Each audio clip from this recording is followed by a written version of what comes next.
My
first conversation with the Commissioner's office was in 2004 and 2005, 2006. By the time I got to 2008, the Commissioner, he made a comment that kind of changed the whole way that I figured there's no sense complaining anymore. I'm going to ask you just a couple simple questions. You can just reply to them presently with a yes. The 2003 Ferry Act, that's your sole purpose to enforce, correct? Yep. The sole purpose of the Ferry Act is to divide up the routes, make them for sale, correct? You told me what the answers are going to be, but I'm not sure I can... I'm asking you if you're aware or if you believe that that's the Commissioner's responsibility. Because I'd like to read a portion of the Act. This is Act Part 69.1. In each performance term of the Coastal Ferry Service contract, the ferry operator must, in accordance with the plan, be prepared by under subsection 2 in relation to the performance term, seek additional or alternative service providers. So there's more to that. But it basically implies that the Act and BC Ferries, their whole purpose is to run the ferries as they are, but ultimately divide each route, make each route profitable enough for sale. It's in the Act. Yeah, I mean, I don't interpret it the way you seem to, but go ahead, finish your point. Now, the ferry operator must provide, under each performance term, a plan to your office how they're going to go about this. They provide that plan? It's a must. Yes, yes. Can I provide a plan? Yes. So, can I respond? Your whole purpose here, gas caps, you can talk about them, but the Commissioner's office is to enforce the Act, period. Right. All you can do is make recommendations. No. This is a review where we're going to be making recommendations. But you still must follow the Act. Right, correct. The Act implies that BC Ferries must subdivide up the routes. Now, BC Ferries has not... I'll get right to it, Paul. BC Ferries, they have submitted plans to you. I haven't seen any improvements. I have not seen a for sale sign. BC Ferries is not running it very well here. They should really try to sell it if they can't run it. And your office, by accordance of the Act, should be enforcing them upon the plan that they submit. I've submitted these questions to you, to the gentleman that's walking around, and I wouldn't mind an answer directly by email or by written terms. I'm easy either way. Okay, could I respond, please? Are you Mr. Trombley? Yes. Okay, I've got your letter here. You are referring to Section 69 in the Act. Correct. But you are referring to the old section 69, which was amended last year under Bill 20. This is the act posted by the government. Well, whatever you were looking at, sir, is not up to date. That section has been amended such that there is no longer a requirement for BC Ferries to submit a plan to the Commissioner for an alternative service provider. That used to be the case in the first performance term and up to last year. It is no longer the case. They are not required to submit a plan unless the Commission requests them to do so. And have you? No, we have not. Why not? Well, we've been kind of busy on this review and the preliminary price cap. Let's back up the bus a couple of inches. The alternate service provision, I want to explain it. I'm not trying to defend it or justify it. Let's just start by explaining it. The intention was to encourage the company to seek alternate service providers, to introduce competition and to create, behavior that is, business-like, that's customer-focused, and that creates alternatives. Now, we haven't seen any successful alternate service provision completed. And one of the reasons we're doing the review is to ask, why is that? Is it a good idea? If it is a good idea, and 8 years later, we haven't seen alternate service delivery emerge, why is that? What's wrong with the way the thing is constructed? Is there a solution that would result in what you're suggesting? We can ask them for plans, and we have plans that they've submitted in the past, but those plans haven't produced results. So what's the reason? Because they lose money. Sorry, it's over to you now. Are we? We'll just thank you. Okay, thank you. Well, Mr. Cromley, I will respond to you in writing, and I will give you the link to the current section 69. Thank you. Yeah, lots of thought-provoking comments and suggestions, so this is good. My math's gone wrong. What number are we up to? 15? 16? 16. Okay. It's your fault, Rob. Okay, 16. Okay, thank you. A little closer to the mic. My name is Frank Ullman. I live actually on the island in Parksville. My job takes me through over 22 different ferry routes. So I have a great deal of experience these days with ferries. Just a couple of points I want to make. One of them in regard to scheduling. When I first got the job, I was headquartered here at Powell River for a year, and moved my headquarters over to the island simply because of the efficiency of the ferry route the way it sits right now. I can come over here, do a day's work, and go home. I can't do that when I'm in Powell River, go to the island, do a day's work, and come home. It just doesn't work. The other part of that, of course, is when I'm down in the seashell part of the area that I work in, I have to go back through Nanaimo, continuously frustrated as I pull in to Horseshoe Bay on the ferry to watch the Nanaimo ferry pulling out and having to wait for 2, sometimes 2.5 hours for the next ferry. There seems to be no coordination. The interesting thing is that every time I do that, I'm followed by at least 4 or 5 vehicles doing the same thing. So it's not just myself, there are other people that use that. The most compelling example of that is there's a chemical plant in Nanaimo. There's a B train goes every day, has to sit at Horseshoe Bay for 2 hours while it's waiting for a ferry to go to Port Melbourne. So, ferry schedules just aren't working in a number of different places. That should really be looked at. The other thing is I'm retiring in December. My children live on the mainland. They used to come over 3 or 4 times a year with they'd bring in their kids, so my grandchildren, we'd visit, and they'd have a good time on the beach and all those things.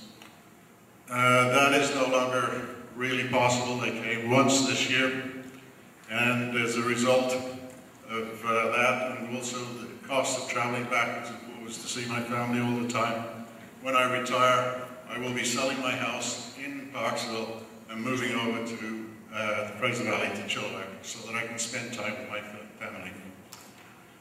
Again, the point was made earlier, the costs are getting to the point where the ridership is dropping. It has nothing to do with the economics, it has nothing to do with the draw of the American dollar, it has everything to do with the fact that the price of ferries out of the race is no longer. And if the ferries are supposed to make money under the Act, then I'm afraid the Act isn't working for the people. It's as simple as that.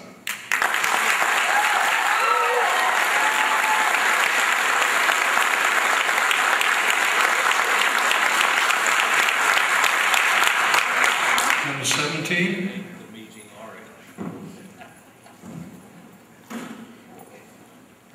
Hi, I'm Ed. Just got three quick things. Sorry, but again, just closer to the mic. Sorry, I got three short things, just like lots of people, I gotta go to work in the morning. Okay. You mentioned earlier the Coast Saver card for the BC Ferries. That's a wonderful thought, but if you have to drop a minimum of $90 on it, that's really not a savings. Gentleman earlier took... Sorry, could you just repeat that? The last point you made? You have to put a minimum of $90 Oh, yes, okay. on the Coast Saver card. That's cool. I'm a treasurer of a local club. We're international. There's members all over the world.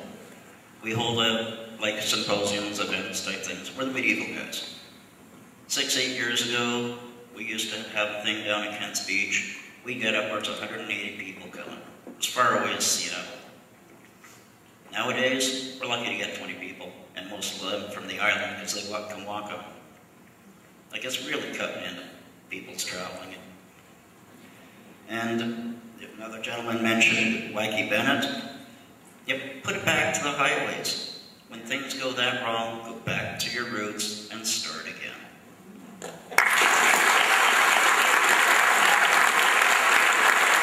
The Coastal Ferries Act has to be totally revamped, or better still, repealed. Because of our geography, you well know that we're a very dependent community. The ferry system affects every single one of our citizens, whether or not they use the ferries.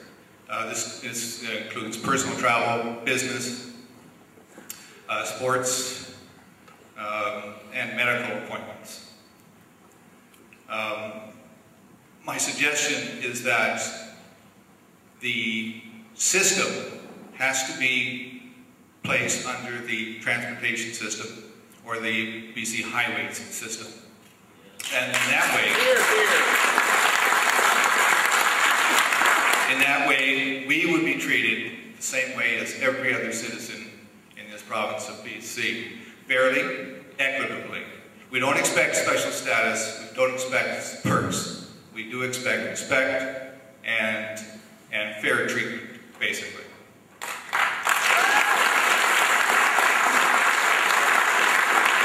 I was interested when you talked about the principles, and I would suggest that when you provide some sort of performance review, that you develop criteria. And the criteria for the ferry system, I would suggest, the ferry system should be safe, reliable, efficient, accessible, convenient, affordable, and I'll add one more, accountable. I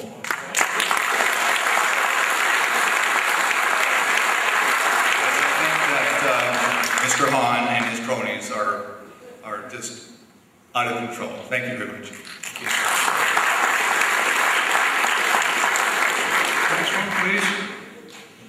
Good evening. My name is Debbie Dunn, and I'm just sort of talking off the top of my head here, but I basically agree with everything that was said up to this point. I think the Coastal Ferries Act needs to be demolished. We have to go back to it, looking at it as a highway system for us.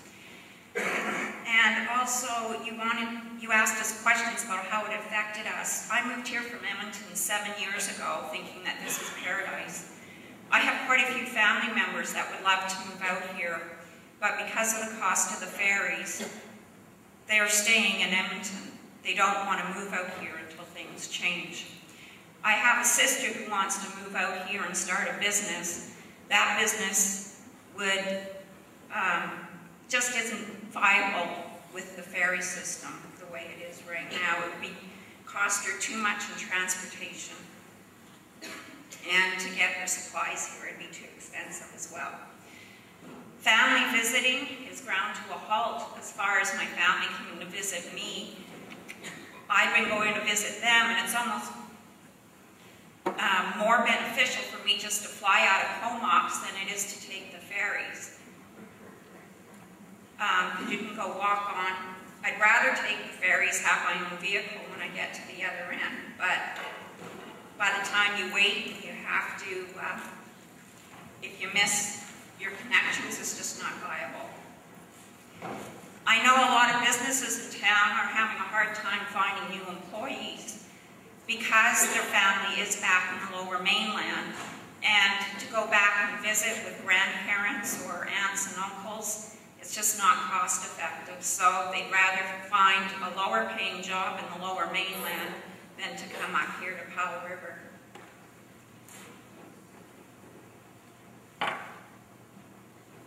I strongly feel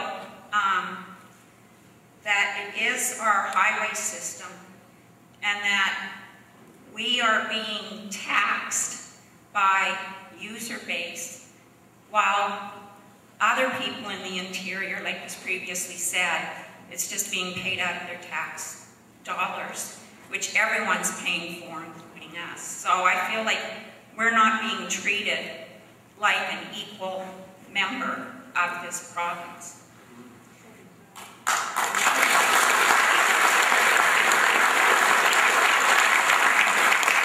couple other points I'd like to bring up is quite often the elevators aren't working.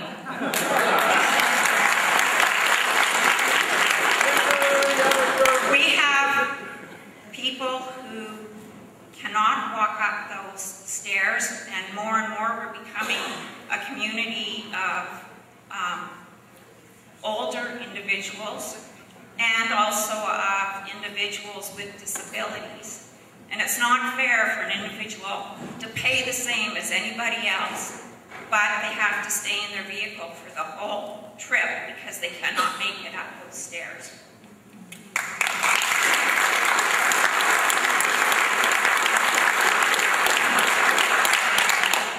They've also put porta potties onto the lower levels when that does occur, but they're not the most convenient to use, especially if you're in a walker or a wheelchair.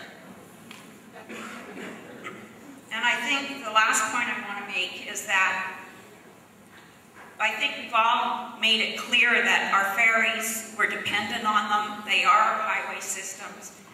Yet there's no consequences if they're late or if for some reason they don't have alternate transportation to take people like to Texada Island.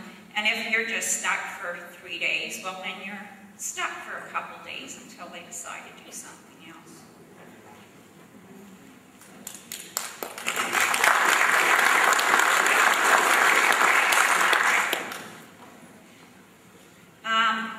You asked for our suggestions at the beginning of the night, but unfortunately my suggestion was just to get rid of the Ferries Act, so therefore any suggestions on how to change the way the ferries are presently operating are really mute. So that's basically my point, that I figure that it's a waste of time to make any suggestions on how to change our present system. We just have to change the system.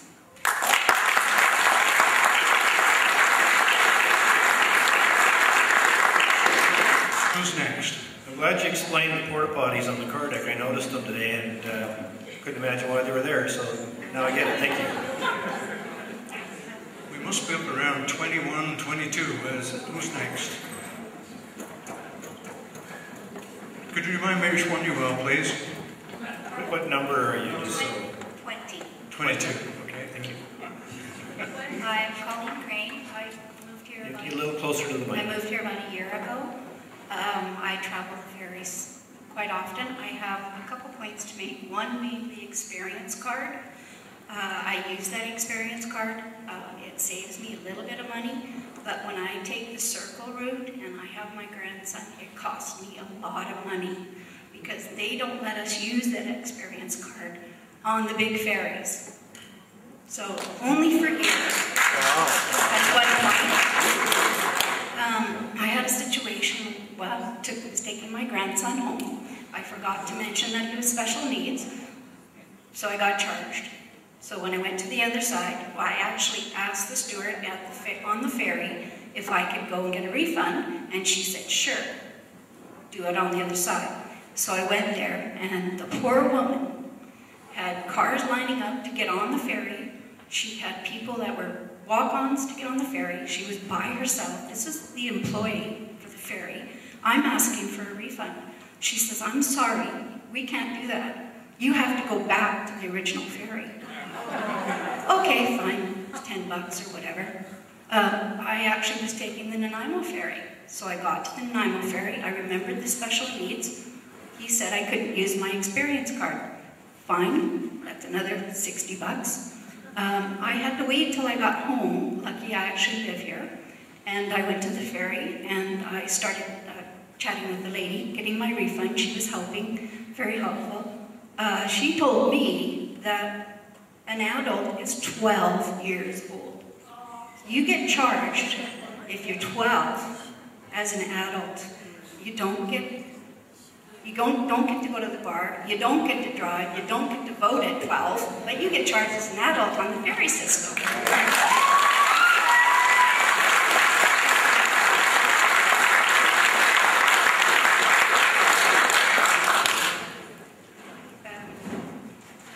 That was one point. My suggestion, I'm trying to think outside the box. It's really difficult.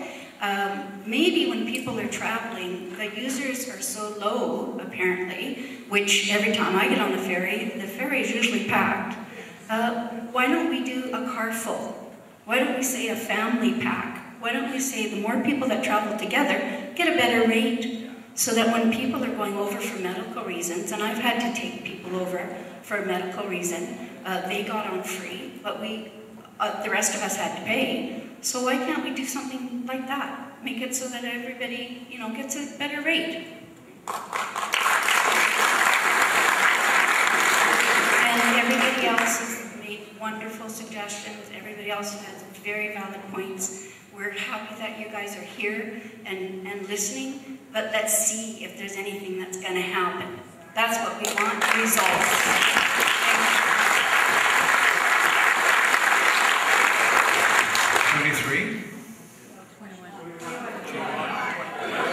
Thanks a lot, Colin. Thanks. Next ticket.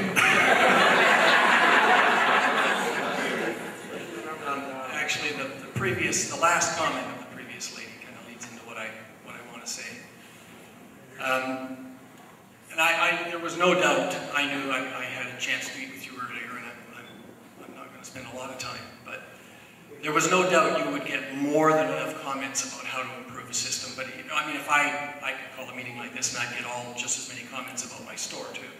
So I'm sure I'm Pat Hull. I'm a local business person. I have lots of examples of how the ferries don't work for me. I won't focus on those because you've had more than enough. I want to take this opportunity to clarify. I think many in the room understand it, but I want to make sure that it's said. That I believe there's two purposes in this room tonight. One is BC Ferries. Can you guys improve it? Is there things that can happen to make it lovelier, to make it a better experience? And there's been lots of great comments. But as someone initially stated, the real concern for this community is the cost. All the other things are lovely. Do we get on first? Do we get off first? Those things will not improve the community. What will ensure the community improves is a way of rolling back fees to something reasonable, a system that will maintain those fees. And we all know the only system for that is a political change in the view of how it is subsidized. It's not going to be affordable. It's not going to become financially viable,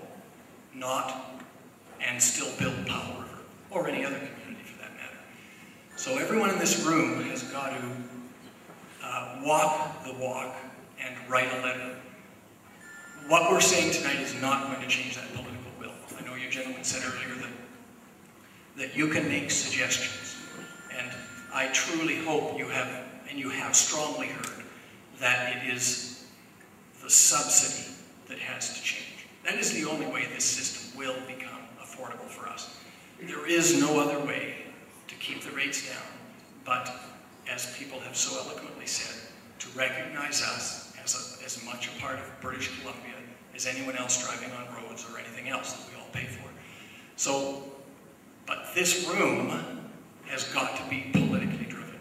If we wish, and you know, right now, sure, the NDP is in a great opportunity. It's always great to be opposition.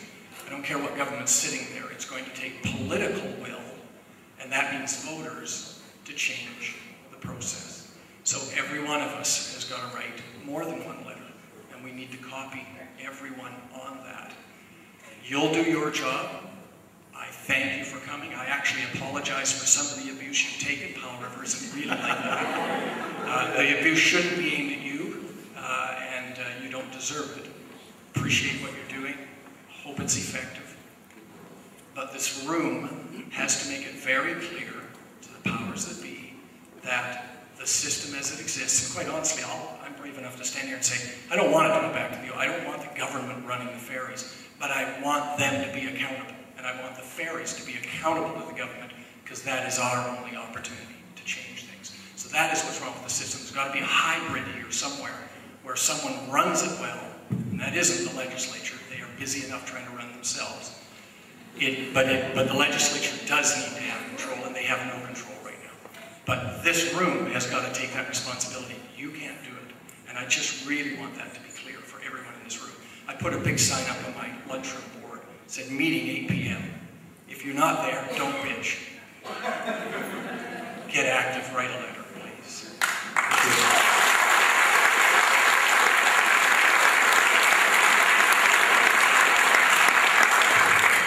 Next one, please. Mr. Commissioner, I think the whole room, some of my feelings here is that the BC Ferry Act has to be scrapped right now. It is not working for people here in Powell River.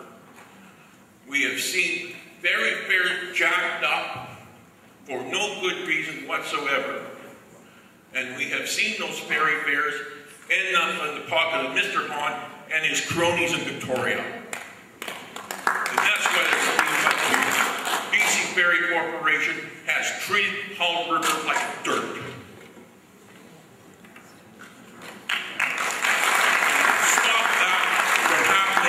The BC Coastal Ferry Act has to be scrapped.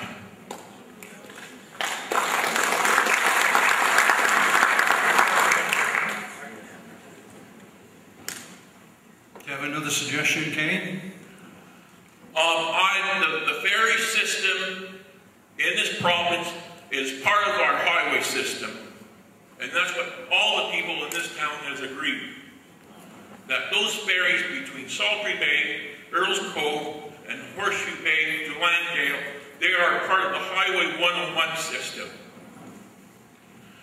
And they have to have a proper subsidy to maintain that system, Mr. Commissioner. Sir. Thank you, sir.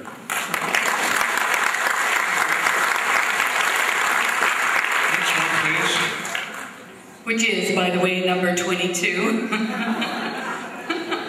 I'm going to try and run the ticket system at the lab in the hospital and see what happens. I'd probably get in there quite regularly. Anyway, carry on, sorry. I'm listening to the comments, I'm forgetting the numbers. I'm enjoying the suggestions that are coming through. My name's Lee Mackenzie. I wasn't born in Powell River, but I got here as soon as I could. I was, however, born on Vancouver Island, and I'm old enough to remember when the ferry system that ran out of Nanaimo was the Blackball ferries, and I rode on the Coloki and the Chinook. And I have seen many, many changes, as have all of us in here, most of us who have lived in a ferry-dependent community, whether it's on the island or on the coast, for most, if not all, of our lives. In the beginning, you asked what the impact was personally. I have two very small things. The things that I'm going to say simply echo comments that you've heard already tonight, but I think that in reinforcing those comments, it helps you feel confident that it is a wide-held view that you're hearing and not just a few complainers.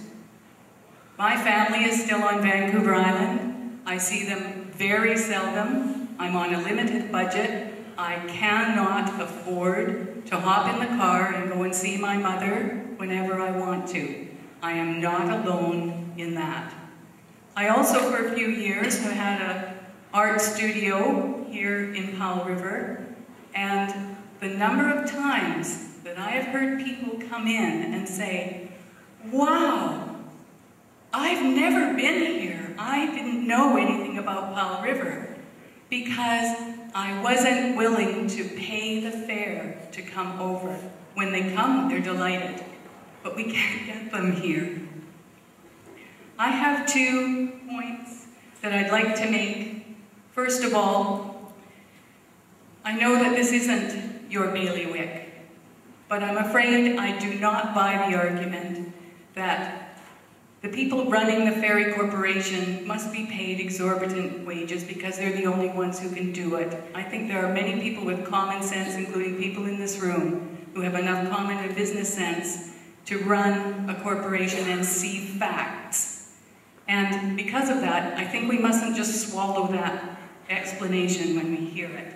When a restaurant is losing patrons, it doesn't improve its bottom line by cutting the menu and then raising the prices on the few items that are left.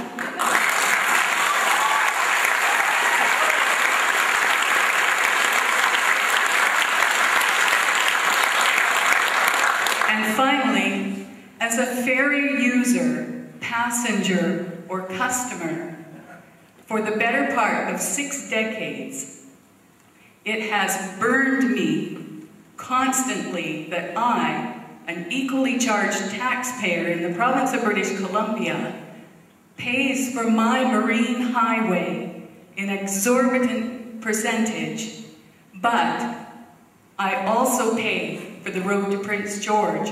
I pay for the road to the Alberta border.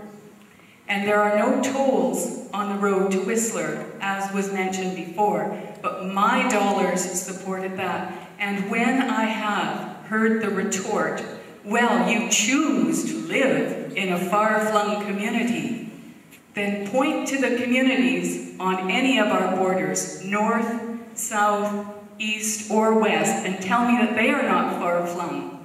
If we cannot repeal, change, or alter the BC Ferries Act to get past this idea that it must be a viable business, then let's apply that equally and make every road in the province a viable business and user-friendly.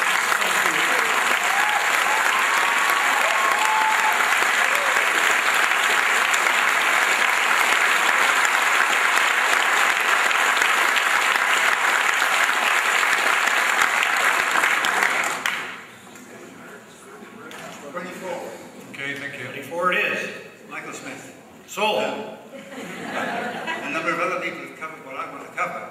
But I'd like a little closer to the mic, sorry again. Okay, I'd like to almost disagree with all of the principles that are in the Coastal Ferry Act. I think all those principles are directly responsible for creating a company that doesn't understand ferries. They want to run cruise ships. They want to run, say, tourist things. They build ships that are not ferries. And I think it's important that we recognise the fact that the ferry system is a critical piece of provincial infrastructure and part of the overall highway system. I think we also have to recognize the fact that you can't run that piece of infrastructure, the ferry system, at a profit and still have an affordable system.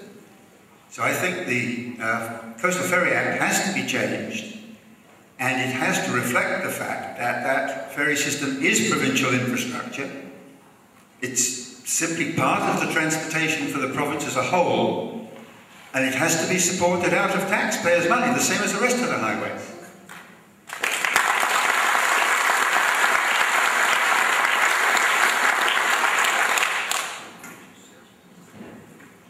That was the point I wanted to make. Thank you. Thank you. 25. Good evening. My name is Ann Parker, and I was born in Powell River some 50 plus years ago. I'm not going to say just when. But you asked us what impact these ferry fares are having on us. As it stands right now, I am the only member of my family that still lives in Powell River. The rest are living on Vancouver Island and in the Lower Mainland. My family does not come to visit me anymore because they can't afford the ferries. I used to go and visit them once a month. It's now maybe every 2 months because I can't afford the ferry fares. So that's my personal take. I wanted to mention something that Janice said regarding BC Ferries being in the travel agency business. I am a travel agent, and I work in an office that doesn't even have air conditioning. Yet BC Ferry Vacations has offices, and I believe it's in one of the waterfront hotels down by Canada Place. Yep, correct. And that must be a tremendous amount of rent that they're paying. And for what? And the last thing I wanted to mention is Mr. Palmer, you made the Nanaimo Daily Press a couple of weeks ago, in which it was stated that I believe that there are 16 or 19 free ferries in this province. Is that correct? Sorry, how many? 16 or 19 free ferries. 16 or 19 free? That's what the paper said, and I may be wrong in that. I don't think I said that, no. Okay, there's 14. Yeah. Even that's too many. Why are we paying so much when they get to ride for free? Yeah, we were talking about the fact that we're paying for that from our taxes, and they're expecting us to pay our own fares here with no support. That was the point we were making here. And that's being made here tonight. And so that's what I wanted to reiterate on, and also to just let you know that because of these ferry fares, I'm going to be leaving Powell River to live on Vancouver Island because I can't afford the ferries anymore. Thank you. Okay.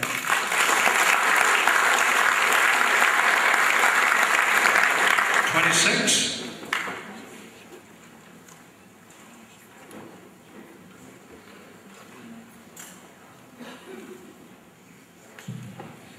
Good evening, Commissioners. Thank you very much for coming and listening to our concerns. My name is Tom Wheeler. I'm a resident here for about 4 years. I understand that the BC Ferries has a lot on their plate to operate the system and have the money to do that. And the only way that they can do it is by collecting fares or subsidizing routes through taxes or laying off people and minimizing the routes. The route that we have, see, first of all, how many people are just really concerned with the Highway 101 route here?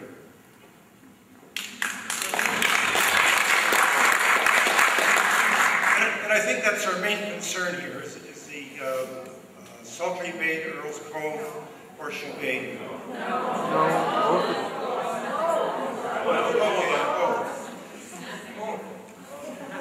Seems to be a bit of dispute on this. A bit of a dispute. All ferries, and they are expensive, I'm going to grant you that. My concern is for the southern route going through the Highway 101. And I would call on the politicians and elected officials in this area to get together and start campaigning for a highway, get the shovels in the ground to build a highway from Powell River to the sea to sky.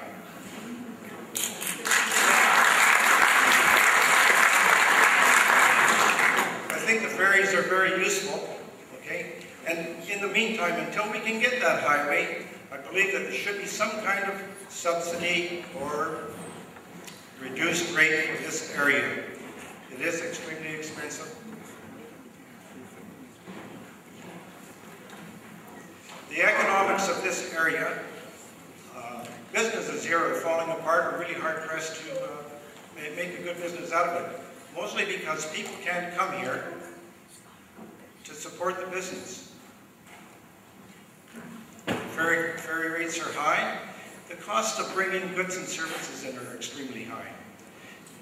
People are unable to travel from here to the interior or the lower mainland to conduct their business in a fair and economic way. A reduced rate for this area until such time as a seated highway can be built from here to 99 is probably in order. I call upon the politicians in this area to put their heads together and start thinking about that. Thank you.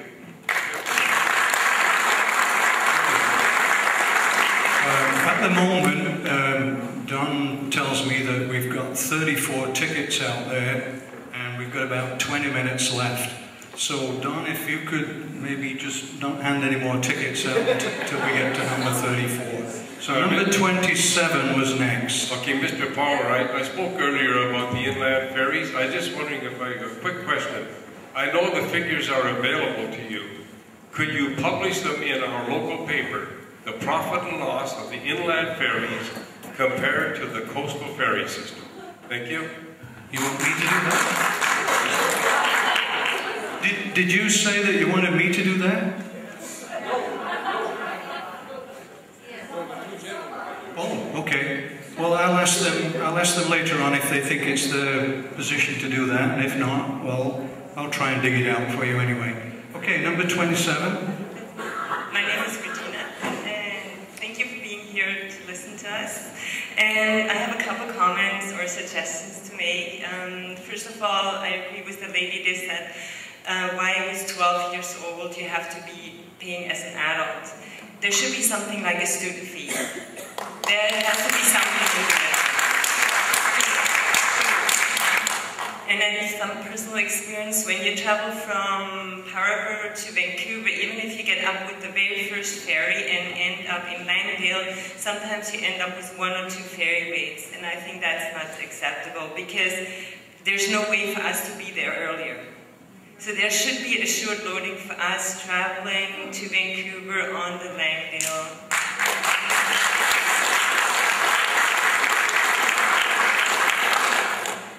And third, a little story about Christmas time. I don't know whether you're aware how many students were stranded on the other side in Comox.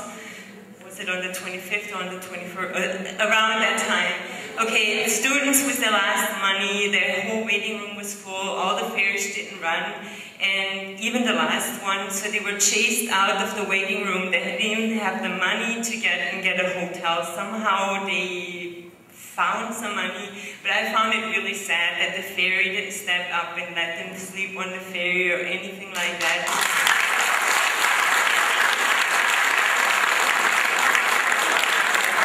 When it's a private company, you know, when airplanes are delayed, they put you up in really nice hotels, give you meals, those, I mean, I don't know whether you have been in Little River, you can't get food there. Once you're there, you're there. Okay? Thank you.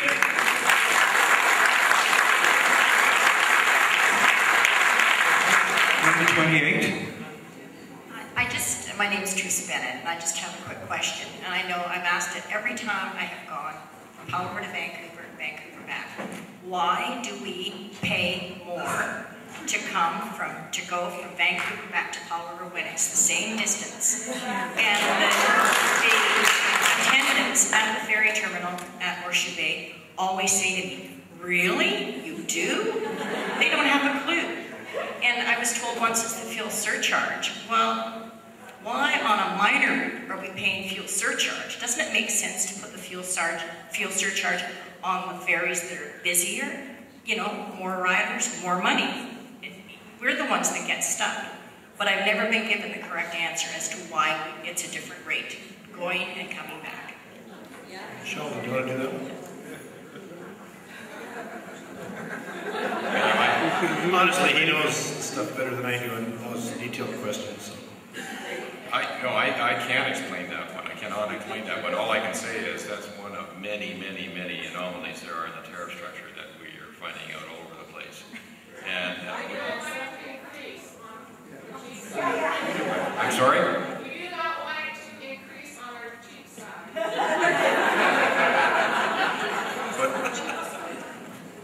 But we've made note of the fact that the tariff rationalization is something that should be looked at. I know the reason. It's because it costs more to operate Horseshoe Bay than it does Sultry Bay. That's what we were told. I was also told it was 2 separate routes the first time I asked. Okay, I think we're up to 28? 29. Okay. 29?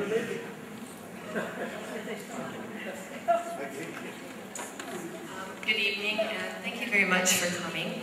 My name is Sandra Malcolm, and my husband and I moved here 8 years ago.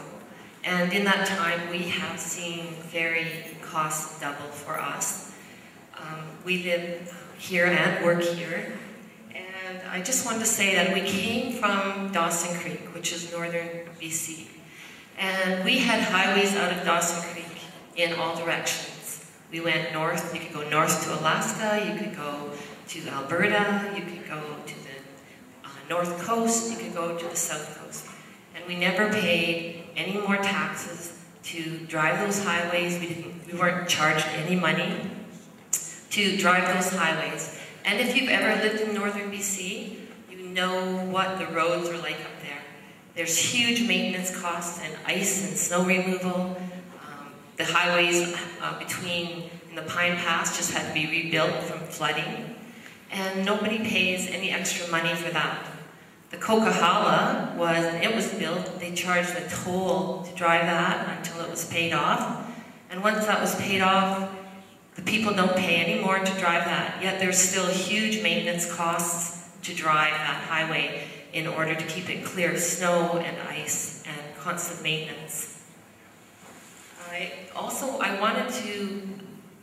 My point also is, I guess, to get rid of the BC Ferries Act, but I'm confused in the fact that the BC Ferries Act was created to make BC Ferries Corporation. Is that right? A private company? Yep. That private company has shareholders. One shareholder, which is the BC government. Correct. No public people can buy shares in that company. No. So it will be a hard sell to get the government to scrap that BC Ferries Act.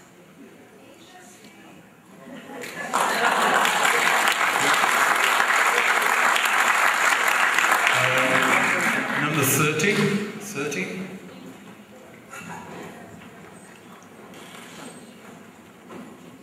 Hi, I'm Joanne Holmgren. I'm just going to say I moved 17 times before I moved to Powell River. So I've been all over British Columbia, and I've been on those ferries that are free. But what gets me is this town is such a beautiful town. My children have all grown up here. They played sports. We have to pay the same rights like my children. One plays hockey, so every weekend you had to pay the payment going back and forth. There was nothing that the sports people could get discounts in. There's a lot of things. We need to be able to have cost factors so that we have young families move back to Powell River, because as you guys were saying, the people that are going to buy flowers and all the new stuff and keep the businesses are the young people. People like I'm 55, we're not buying anything like we used to buy. We have enough stuff in our house. And it's reality. And the businesses, like I had a son that had a business and it went out of business. One of the reasons is because he couldn't get enough young people into his, to keep the flow. If you look at our businesses, they come and go very fast. I just watched on Marine how many businesses come and go is because of the cost factor of shipping back and forth, the assurance that our stuff is going back and forth. And Christmas time, by the way, I had my daughter, well, say at least 8 people involved at that night. They flew in from Calgary. There was no place for, like, they didn't have coffee or anything brought from the ferry system. People from Courtney and Comox brought the food in, okay? They were stuck there for hours and hours, and I understand that because we can't do anything about the weather. I'd rather have them safe on that side than come over and went down.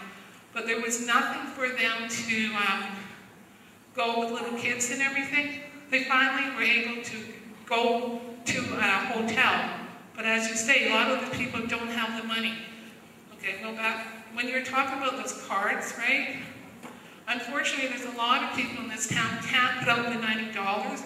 I don't understand why we would have to have a discount on a $90 ticket when we live here, when we should have the discount for being here.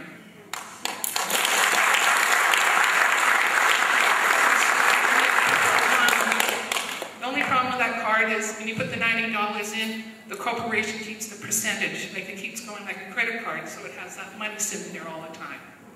But at the moment, $90 doesn't, you can't keep it in there very long because the cost of going from Comox and back is so expensive now. I understand that. Our most, unfortunately, best export is our young people because there's no jobs. Even after they go to universities, they can't come back here because there's no jobs. And we need those kids to come back because who's going to be running our Safeways and stuff within 10 years? And is Safeway going to be here because of the prices? Thank you. Thank you.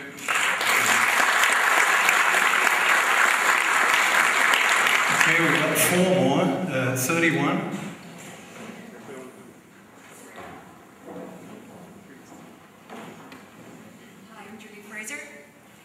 Grew up here, came back 30 years.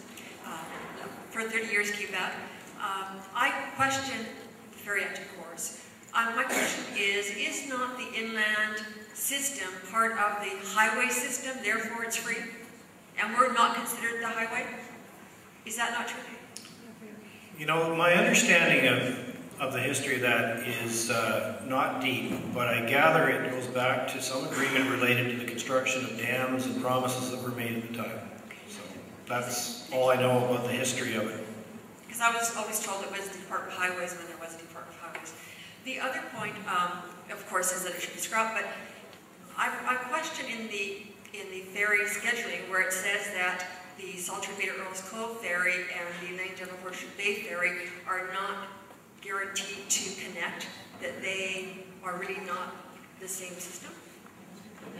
And the other is, it is important that we do get on for medical appointments, if not for everybody else's travel.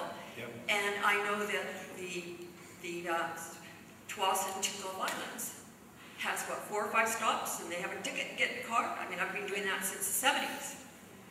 And I know that a group from Horseshoe Bay coming back late, when the ferry was late, actually they put the Powell River people on the ferry first to get off first. So it definitely can be done. I think that's very important, that we not be diminished in that way. Also, that accountability is huge. Before the new ferry came on to Saltry Bay Earls Cove, I was coming back and didn't get on even though the ramps hadn't gone down. And the car in front of me squealed off. He came back after I came back, and he said this is the same time, twice that day, they didn't put the ramps down. So I asked to speak to the captain about it. And I was told that there were overheights. And I said, well, there weren't any overheights. It was amazing. There were no commercial vehicles that day. The biggest vehicle was a camper. And I know where the cutoff lane was to that ferry, having been the second car once to be cut off. So then I was told that, well, there were vehicles that were extra wide. And I said, no, there weren't vehicles that are extra wide. This is ridiculous. I said, does this not have to do with the bonus for being on time? I really think there does need to be accountability here. So then I asked to speak to the person who loaded the cars. And I was told I couldn't speak to him because he was now steering the ferry. But I really do think we need accountability. Thank you. Thank you.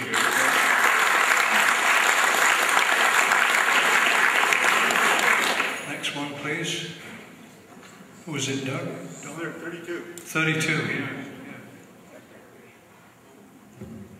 Good evening. Thank you very much for being here tonight. My name is Helen DeBregery, and I just want to comment on the ferries that are being changed out for winter here. Or for they're saying it's going to be 3 months. It sounds to me like it's going to be more than 3 months with what they're doing. My big concern with what's going to be coming here is the Chilliwack and safety. I think that we all know about the Chilliwack and safety. You know what happened last year. And for seniors and for people who are with disabilities on that rocking Chilliwack, it is damn dangerous to be on that boat if there's a little bit of weather. And I think it's very unfair to this area that we have to have that Chilliwack on instead of a better ship.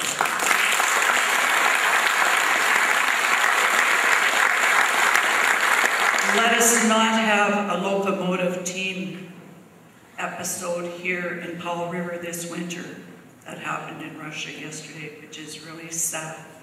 The other thing that I want to mention is I use the experience card all the time. I do not begrudge spending the dollars that go on here. When I looked at my investments lately, if you're in an investment account that's a money market or whatever, you're not getting very much money in there either. So I don't begrudge having to put money on here. I did use this experience card for my children to come and visit us this summer, and they were able to use it at Duke Point. They traveled the whole circle with the experience card. So that was really refreshing to find that out. My daughter phoned, she says, yes, Mom, we used it at Duke Point, no problem. On a good news story, the ferry lost on this one. We had friends visit us in June. They bought a Circle Pack. Somebody screwed up in Tuason. They ended up having to pay because somebody was very rude to them at Comox, and they were told that the Circle Pack was not complete. They were from Alberta. They didn't know the difference, whether it was complete or not. The lady at Comox said, you pay. That's not a complete Circle Pack. They went to Sultry Bay. The Sultry Bay girl said, not your fault, very screwed up, on your way, no charge. So that's a good news story, and I thank them for that. I've made our friends from Alberta feel like they had a worthwhile trip and had been treated right. Thank you.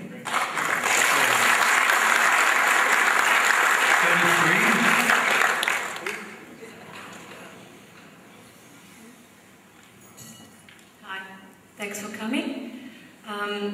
First of all, I do run a business here in town, and my husband commutes on a weekly basis to Vancouver, so we deal with the ferry a lot. I don't know if I can read and talk here. I think there's a fundamental question to be asked, and that is, does the government of British Columbia value coastal communities? And if there's an interest to keep these regions populated? If the answer is yes, we need affordable transportation. On the other hand, if the long-term plan is to not have people live in these places, then I would really like to know this now. I hear from visitors and potential new residents over and over that the cost of getting here and the property taxes are very high, and they're right. To remedy that, we need affordable transportation so more people and businesses can move here, and there needs to be a long-term commitment to keep transportation A, affordable, and B, consistent. With more and more people working online in new and innovative fields, I believe that our community has a very good chance to finish the transition from a resource-based town to a sustainable, prosperous community. But we need the commitment from the government that they are aboard with us in the long haul. Last but not least, as the Fraser Valley becomes more and more crowded with people and traffic, the need for green spaces and recreation grows. Thus, the Sunshine Coast becomes a playground for Vancouverites. They as well deserve affordable access to clean air, beaches, and the beauty of our nature. And I do believe in order to accomplish all that, we need subsidized rents. Thank you.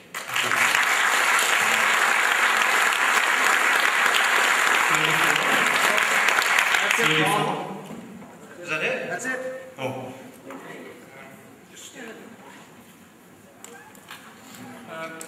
On behalf of all of you, I just want to thank Gordon. On behalf of all of you, I want to thank Gordon and Sheldon for being here this evening.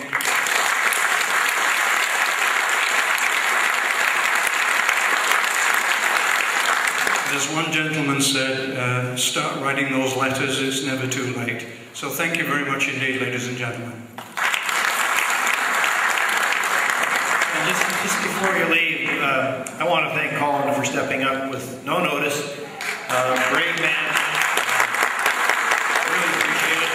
And I'd like to recognize and thank the members of the Ferry Advisory Committee from this area. They did a great job. I really appreciate it. And I just wanted to thank all of you. There were a lot more than 34 people here, and I'm sure everybody would have liked to speak. And I do want to congratulate the people who did speak for your thoughtful comments and for being so considerate of all the others that wanted to speak, because it was great that everybody was so concise and still made all their points. And you know, we would love to have been able to have more of a conversation, but the fact that such a large group came certainly is a message in and of itself. I did feel it was more important for us to listen. In fact, my father said to me many times, you can't learn anything when you're talking, Gord. So I get it, that listening is the thing that we need to do, and we appreciate what you've communicated to us today. Thank you again. We will do our best and deliver a report in due course, and I hope it contributes to making the system work better for you. Gord, if I can do that.